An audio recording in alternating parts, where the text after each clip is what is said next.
Baik, semangat pagi sahabat di seluruh Indonesia. Masih bersama saya Kapten Sar. Pagi ini luar biasa ya. Saya berada di sebuah kawasan resort, tepatnya di Hillstone, Ungasan, Bali. Dan di tengah-tengah kita ada tamu-tamu istimewa nih. Saya sebut tamu istimewa, paling istimewa dan utama nih. Pak Vincent Diosino adalah dari Direktorat Pariwisata, yang beliau sangat kompeten bicara tentang pariwisata dan masa depan pariwisata Indonesia dan dunia. Selamat pagi Pak Vincent. Selamat pagi. Ya, selamat datang di Hillstone, Terima kasih. Ungasan. Dan di samping kanan saya ada Pak Dedi Kusbianto. Kemudian nanti saya akan profiling satu-satu ya. Dan Pak Angkasa Wijaya sebagai pengusaha nasional, dan juga Mas Adrian Fitrah. Mas Adrian Fitrah ini kalau di Indonesia sering dijuluki mbahnya Google ya. Beliau ini ahli IT dan juga digital platform. Dan juga ada Mas LBP, Mas Luki Bayu Purnomo. Beliau ini luar biasa ya, masih muda. Beliau ini ekonom, dokter ya. Dan kemudian praktisi pasar modal paling milenial se-Indonesia. Selamat pagi semua. Nah, kita mau tanya-tanya dulu nih, terutama yang pertama dari Pak Vincent nih, yang mendampingi Mas Menteri selama berada di Bali, melihat pariwisata di Bali dan Indonesia umumnya, Bali khususnya, ini seperti apa? Kemudian kalau kita bicara tentang 2022 akan seperti apa? Silakan Pak Vincent. Ya, terima kasih Pak Kapten. Saya harus menyapa guys. Guys, Talenta digital di mana saja Anda berada, juga Bapak Ibu sekalian. Ya, untuk yang guys yang milenial dan juga talenta digital milenial itu kan, kalau yang seusia kita kan udah kolonial ya. Sekalipun cara berpikirnya juga masih sangat milenial. Saya beberapa hari di Bali dengan Mas Menteri, Mas Sandiaga Uno, dan kita berusaha untuk mendengar dan mengakomodir beberapa keluhan, curhatan daripada teman-teman pelaku parekraf. Dan kita lihat bahwa sudah 21 bulan lah kita betul-betul menderita dan juga terpuruk. Bahkan sebagian orang mengatakan tourism is bleeding in Bali. Dan itu kita akui betul, karena memang Bali ini kan kalau kita lihat itu lebih dari 65% ketergantungan pada sektor pariwisata untuk perekonomiannya. Dan 21 bulan ini betul-betul sangat-sangat terpuruk sekali. Dan alhamdulillah kalau kita lihat bahwa sekarang ini kita menggerakkan wisatawan Nusantara, karena semua borders internasional juga sedang ditutup ya. Karena kita juga berusaha untuk mencegah masuknya begitu banyak varian baru dari COVID-19 ini. Dan dari data yang kami dapat dari BI, bahwa hari Jumat lalu sudah mulai 14.200-an orang setiap hari datang ke Bali. Nah, ini suatu tanda bahwa pariwisata Bali akan bangkit. Pariwisata Bali akan menggeliat dengan 14.000 setiap hari. Kita perkirakan, prediksikan bahwa Nataru ini pasti akan banyak. Namun demikian, karena memang Bali ini ketergantungan juga sama wisatawan mancanegara sangat tinggi, dengan kedatangan sejumlah itu belum terlalu nendang istilahnya, belum terlalu signifikan.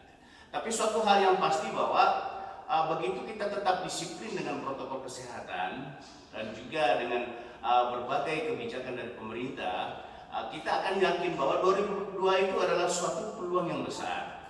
2022 itu adalah suatu kita boleh mengatakan ada light at the end of the tunnel.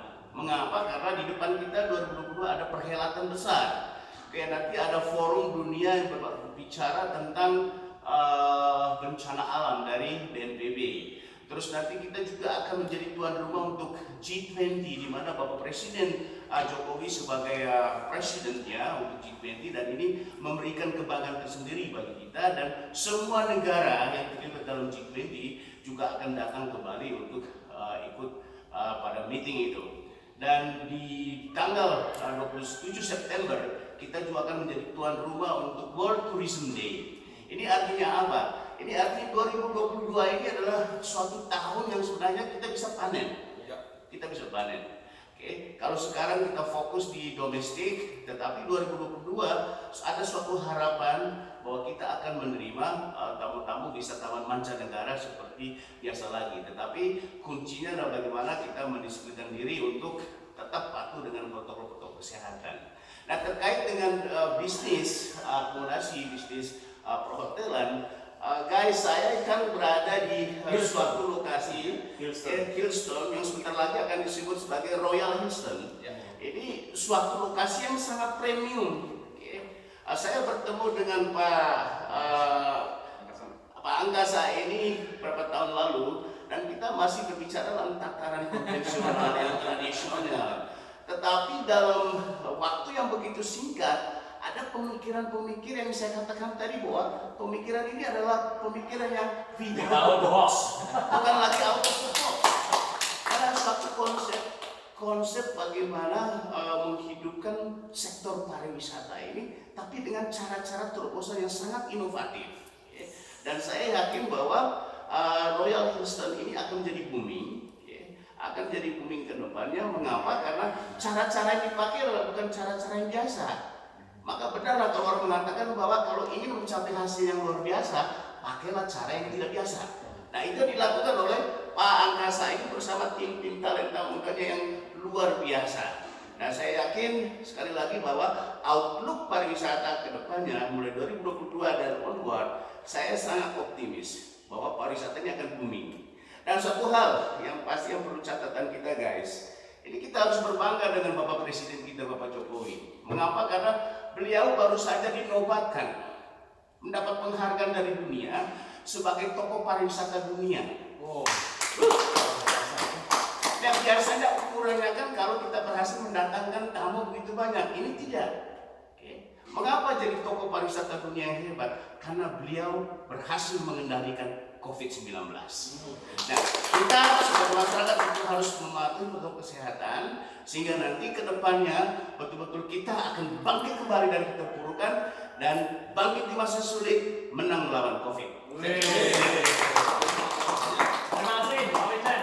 Guys, wah, biar nampak lebih muda ya. Tadi sepertinya bukan semata-mata quote-nya yang luar biasa, tapi membawa spirit untuk pariwisata Bali khususnya dan Indonesia pada umumnya, bahwa apapun keadaannya masih ada harapan, ya. Masih ada peluang seperti itu. Pak Vincent, ya, kita mau dengar nih, tadi Pak Vincent sebut-sebut Pak Angkasa Wijaya, ya. Pak Angkasa dan Pak Dedi ini sebenarnya ipin-upin ini, ya. Jadi beliau ini di tengah COVID memang luar biasa kiprahnya, ya. Sementara orang pada tidur, beliau ini ke laut, ya, untuk mencari objek-objek wisata yang dianggap sangat punya harapan dan masa depan. Pak Angkasa, saya mau berpisah dengan apa yang disampaikan Pak Vincent. Pak Angkasa yang sudah sukses sebagai pengusaha muda, 3 kali ya mendapat penghargaan sebagai Man of the Year karena membangkitkan entrepreneur muda, ya. Kemudian juga sukses juga hari ini dengan usaha kosmetiknya. Kok terjun ke pariwisata ini yang jadi spiritnya apa nih Pak Angkasa?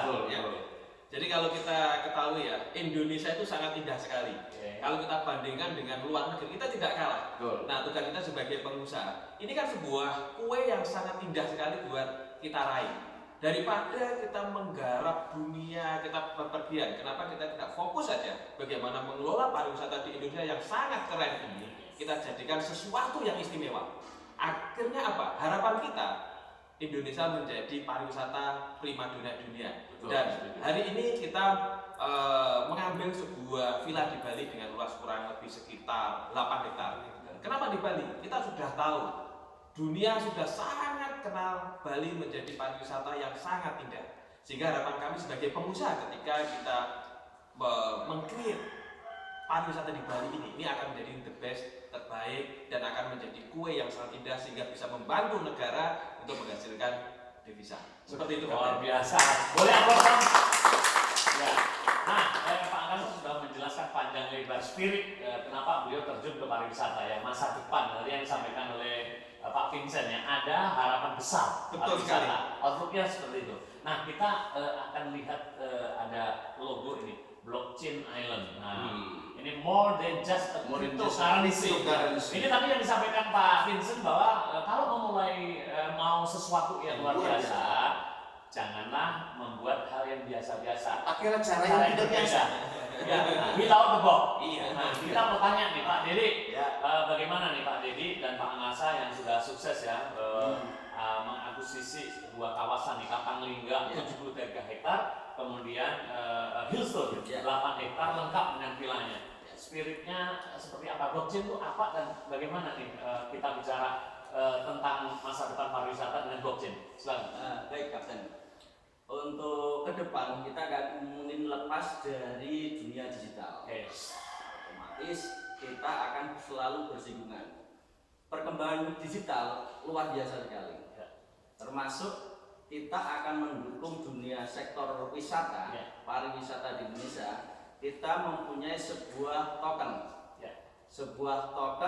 sebuah koin cryptocurrency yang memiliki masa depan pada sektor pariwisata. Tokennya apakah? Tokennya adalah Blockchain Island. Wah, ini BCL ya? Ya, BCL. Wah, ini nama artis kondang ya. Oke, lanjut Pak. BCL. Blockchain Island ini adalah masa depan cryptocurrency di sektor pariwisata. Ini akan memberikan utility bagi pemilik token atau penggemar cryptocurrency atau bagi wisatawan di Indonesia maupun di seluruh dunia.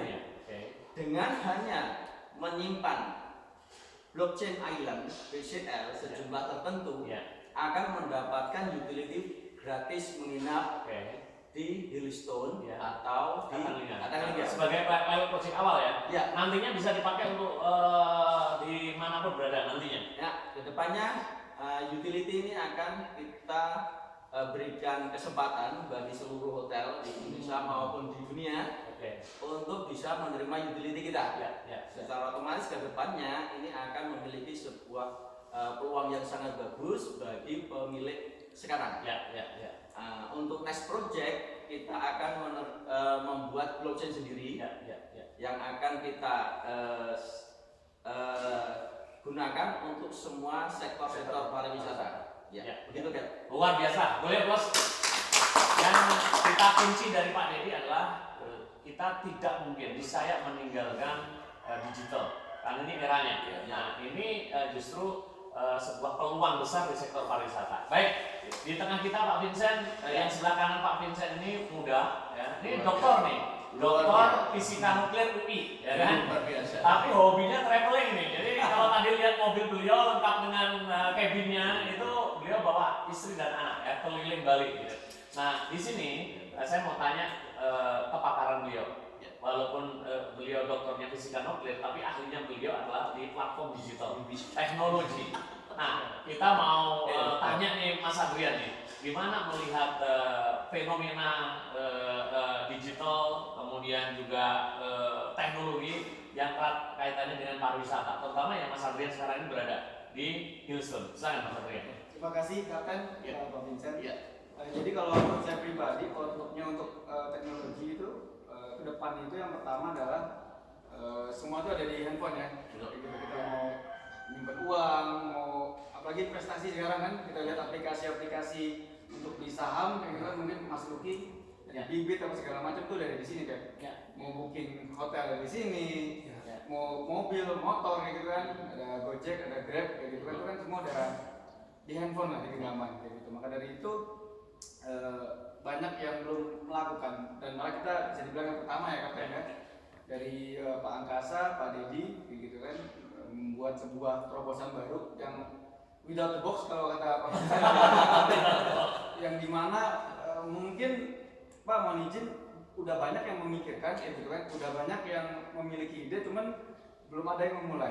Nah Pak Angkasa, Pak Dedi di sini memberanikan diri untuk mendobrak semua dan untuk memulai.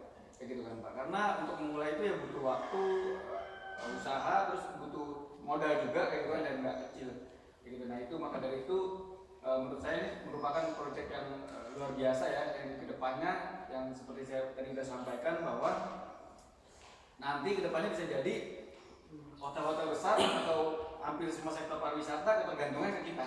Biasa gitu. Jadi pada intinya mau ikut atau terlindas. Karena sudah terjadi kan Pak, contoh evolusi dari wartel ke warnet terus ke handphone. Kayak gitu akhirnya tutup. Kayak gitu. Terus kayak contohnya Microsoft juga. Microsoft terlalu berani, Yahoo terlalu pede terlibat sama Google. Facebook sendiri karena takut terlibat Instagram dibeli Instagram, WhatsApp dibeli. Ya gitu kan.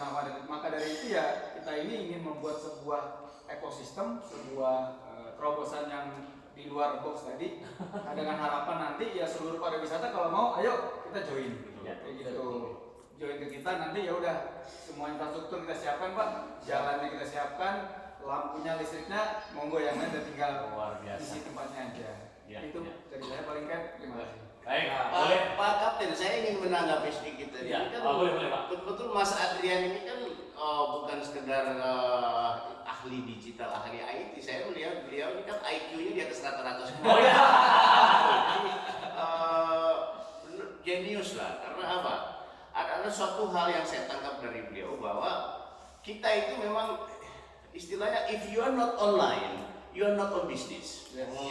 Dan dari penjelasan beliau tadi kita melihat bahwa the more digital, the more personal, the more digital, the more global, dan terakhir dari beliau ini the more digital, the more profesional. Jadi ke depannya itu semua talenta muda itu akan jadi profesional, seperti Mas Adrian ini. Luar biasa. Dan Mas Adrian ditunggu undangan untuk STIR. Walaupun muda udah punya beberapa pesawat Pak. Sing is believing. Ya. Oke, tadi dokter fisika nuklir ya, yang bicara tentang digital. Sekarang beralih ke dokter lagi. Luar biasa. Ini dokternya dari Trisakti. Beliau ini dokternya Dokter Dwight. Jadi Dokter Dwight ya. Dan beliau ini sangat dikenal di publik, sering tampil di TV dan sangat legend kalau bicara tentang keuangan. Beliau ini ekonom, kemudian adalah praktisi pasar modal paling milenial. Nah, namanya LBP, Lucky Bayu Purnomo. Nah, ini sekaligus merangkum semua bagaimana nih Mas Lucky ya sebagai ekonom dan praktisi pasar modal melihat tadi ya fenomena blockchain. Kemudian pariwisata, outlook pariwisata Bali khususnya dan Indonesia 2022. Silakan Mas Lucky. Ya, terima kasih. Tentu saya harus ikutin gayanya Pak Vincent tadi. Guys. Halo guys. Oke, jadi gini, kita bicara outlook untuk 2022. Yes. Jadi saya akan jelaskan tuh background ya. Background di tahun 2020, kuartal kedua tahun 2020 kemarin itu PDB kita itu berada di angka pelemahan minus atau kontraksi 5,32%. Jadi tahun 2020 ketika COVID-19 pertama itu kita minus 5,32%. Minus ya. Tahun 2021 kita berhasil recover. Angkanya kuartal kedua di kuartal yang sama, tahunnya berbeda 2021 tahun berikutnya itu di angka 7,07%. Wow, minus ini 7. Dari minus langsung mengalami perbaikan ya. Nah, sektor tourism itu berada di posisi yang relatif rendah, tetapi sektor rata-rata yang ada di indeks itu berada di angka tertinggi. Artinya sebenarnya potensi pertumbuhan ekonomi disertai dengan sektor termasuk sektor pariwisata itu mengalami potensi kenaikan atau ruangnya masih cukup besar. Nah, untuk itu saya mendorong agar satu kegiatan yang ada di baik di Royal Hillstone ataupun di Kata Linja ataupun dengan entitas portofolio yang ada di dalamnya itu untuk melaksanakan satu agenda besar dari momentum potensi kenaikan ekonomi tersebut, pertumbuhan ekonomi tersebut. Nah, kenapa dua agenda itu harus ada? Karena apa? Angka PDB produk domestik bruto itu singkat ceritanya cuma dua, kenaikan transaksi nilai produk dan jasa. Jadi semuanya ini saat ini sedang mengalami kenaikan. Jadi harus ada dua agenda besar yang harus dilaksanakan untuk ikut serta dalam angin kenaikan tersebut atau suasana kenaikan tersebut. Ya. Nah, yang pertama adalah IPO, Initial Public Offering. Mengapa harus IPO? Agar apa? Perusahaan ini memiliki dedikasi untuk publik karena menjadi perusahaan go public. Nah, perusahaan ini juga memiliki peran serta pada lingkungan bisnis secara internal juga lingkungan bisnis secara eksternal karena apa? Menghidupkan ekosistem bisnis yang menjadi kontributor pertumbuhan ekonomi. Kemudian perusahaan ini harus menjadi perusahaan yang sustain agar apa? Menjadi to be a sustainable company. Memang ini menjadi cita-cita. Jadi orang yang berinvestasi ini berinvestasi selama-lamanya dan mendapatkan manfaat dari investasi tersebut. Nah, Nah jadi itu kenapa harus IPO agar publik juga bisa partisipasi dalam pengembangan usaha ini. Nah kemudian yang kedua ICO, kenapa Initial Coin Offering ya? Ini saya lihat ada tulisan Blockchain Island ya. Jadi kalau saat ini tagline-nya kan more than Just cryptocurrency. Jadi kalau cuman punya uang, teman-teman trading di platform itu sudah biasa, punya uang tukaran cryptocurrency itu sudah biasa. Yang luar biasa apa? Bagaimana punya kripto lalu ada manfaatnya atau ada Daya guna. kegunaan dan daya gunanya dari manfaat transaksi tersebut. Nah dengan adanya Royal Millstone dan Catalina, bukan tidak mungkin ini menjadi sebuah kenyataan di mana satu kripto itu dapat memiliki daya guna manfaat. Apakah nanti menginap di portofolio tersebut ataukah menginap di ekosistem yang ada di blockchain island ini. Nah itu yang saya lihat menjadi satu konsep yang strategis. Jadi dua agenda besar itulah yang harus digiatkan ya. Nah dua agenda besar tersebut punya dua tujuan. Nah kalau teman-teman semua selalu melihat harga dan melihat nilai, kadang-kadang ada mikir harganya berapa ya kalau mau beli produk. Ada juga yang bilang nilainya berapa ya kalau mau beli produk. Padahal dua penggalan kata itu memiliki maksud yang berbeda. Harga adalah apa yang kita bayar. Nilai adalah apa yang kita dapatkan. Nah, sekarang saya melihat bahwa dengan IPO dan ICO, selain mendapatkan harga terbaik dari portofolio ini, saya melihat bahwa ini satu konsep investasi selain bukan hanya membayar harga tapi mendapatkan nilai. Nah, tagline-nya blockchain. Saya akan penggal itu blockchain. Blok itu membuat satu blok ekosistem keuangan ya, ekosistem keuangan yang changing, ditukar. Jadi itu fundamental berpikirnya ditukar. Jadi blockchain itu satu blok yang memiliki supply demand atau kemauan melakukan transaksi ditukar dengan instrumen namanya kripto. Nah dari blockchain itu saya akan kembangkan dan saya melihat bahwa BCL ini bukan hanya blockchain ya, tapi BCL ini ke depan dapat menjadi future changing atau rubah masa depan. Jadi itu yang saya lihat dari konsep blockchain island, more than just a cryptocurrency. Saya kira demikian. Wow, boleh Mas ada quote nggak Mas yang berhubungan dengan masa lalu dan masa depan ya? Pengen dengar quote-nya Pak Dokter nih. Ya, jadi kita memutuskan sesuatu berdasarkan masa lalu. Kita mengambil sikap berdasarkan masa kini. Dan kita merebut masa depan berdasarkan prospek masa yang akan datang. Jadi rebutlah masa depan sekarang juga bersama konsep IPO dan ICO melalui program sana. Guys, ini kalau dekat dengan Pak Vincent harus guys. Tadi kita bersama-sama ya, walaupun ini spontan tapi sangat produktif dan dinamis. Banyak hal-hal yang saya tidak usah menyimpulkan, semua adalah daging semua ya. Tapi yang paling penting lagi ada dua instrumen ya, yang sekarang ini sedang dilakukan oleh PT Angkasa Wijaya Group dan instrumen ini sangat memungkinkan guys semua berpartisipasi aktif. Ada dua, yaitu IPO dan ICO. IPO dan ICO ini adalah instrumen bagaimana mendaya gunakan ya, koin bukan sekedar untuk menginap gratis, tapi Anda itu memiliki banyak sekali keuntungan dan kami tunggu partisipasi para guys semua di seluruh Indonesia dengan menghubungi kami di PT Angkasa Wijaya Group. Sekian dari saya dan saya ada closing statement. Ada closing statement. Jadi talenta digital di mana saja Anda berada ya. Anda tahu bahwa saya sekarang berada di suatu lokasi premium, destinasi premium yang punya outstanding value proposition tadi dari apa yang sudah dijelaskan oleh teman-teman sekalian yang sangat luar biasa. Jadi ini dari suatu pemikiran yang luar biasa sehingga mengapa saya mengatakan bahwa Royal Millstone ini itu bisa memberikan outstanding value proposition. Mengapa? Karena Anda yang tadinya bermimpi untuk menginap di suatu properti yang wah, yang luxurious, tapi itu tinggal mimpi. Tapi dengan kehadiran Royal Custom ini, mimpi itu jadi kenyataan.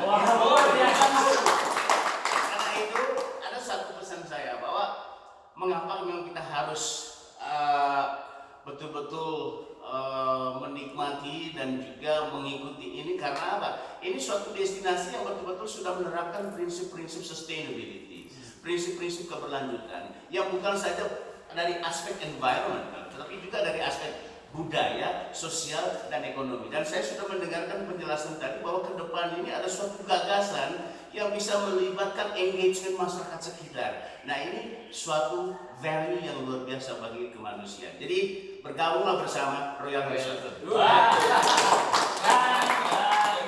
Kita akhiri dengan quote yang biasa saya sering mendampingi Mas Menteri ya, dengan beli Indonesia, jawabnya bela Indonesia. Belinya begini, belanya begini. Siap? Beli Indonesia, bela Indonesia. Bela Indonesia, beli Indonesia. Terima kasih guys, sampai ketemu kembali.